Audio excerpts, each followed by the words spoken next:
Hello ನಮಸ್ಕಾರ. ನುಡಿದಾರೆ ಚಾನೆಲ್ಗೆ ಸ್ವಾಗತ. ನಾನು ಬಾಳೆಯಡ ದಿವ್ಯ ಮಂದಪ್ಪ. ನಮ್ಮ ಚಾನಲನ್ನು ಇನ್ನೂ ಸಬ್ಸ್ಕ್ರೈಬ್ ಮಾಡಿಲ್ಲ ಅಂದರೆ ಸಬ್ಸ್ಕ್ರೈಬ್ ಮಾಡಿ, ಲೈಕ್ ಮಾಡಿ, ಕಮೆಂಟ್ ಮಾಡಿ, ಶೇರ್ ಮಾಡಿ.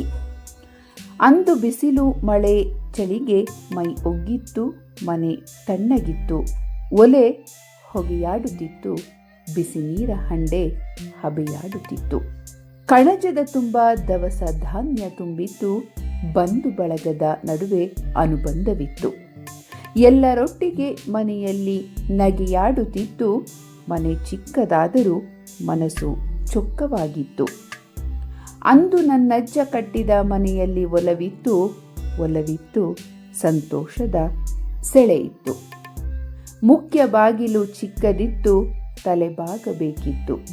ಮಣ್ಣಿನ ಗೋಡೆ ಸಾರಿದ ನೆಲವಿತ್ತು, ಮಾಡು ಚಿಕ್ಕದಿತ್ತು, ಬದುಕು ದೊಡ್ಡದಿತ್ತು. ನೋವುಗಳಿದ್ದರೂ ಬದುಕಿಗೆ ಬೆಲೆ ಇತ್ತು, ಚಾಪೆಯಲ್ಲಿ ಕಣ್ಣಿಗೆ ಚಂದದ ನಿದ್ರೆಯಿತ್ತು. ಅಂದು ಆಸ್ಪತ್ರೆಯ ಹಂಗೆ ಇರಲಿಲ್ಲ, ಎಲ್ಲ ಸಮಸ್ಯೆಗಳಿಗೂ ಮನೆಯಲ್ಲೇ ಮದ್ದಿತ್ತು, ಮಗು ಕೂಡ ಮನೆಯಲ್ಲೇ ಹುಟ್ಟುತ್ತಿತ್ತು. ಮದುವೆ ಕೂಡ ಮನೆಯಲ್ಲೇ ನಡೆಯುತ್ತಿತ್ತು, ಚಿತ್ರ ವಿಚಿತ್ರದ ಛತ್ರವೇ ಬೇಕಿರಲಿಲ್ಲ.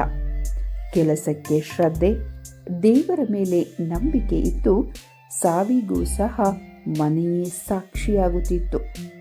ಹಲವು ಮಕ್ಕಳು ಹುಟ್ಟಿದ ಸಂತಸವಿತ್ತು, ಅವರ ಬಾಲ್ಯದ ಬದುಕಿನ ಸಂಭ್ರಮವಿತ್ತು. ನೆಂಟರು ಬಂದರೆ ಹಬ್ಬದ ಸಡಗರವಿತ್ತು, ಕೆಲವು ಸಾವುಗಳ ಸೂತಕವೂ ಇತ್ತು.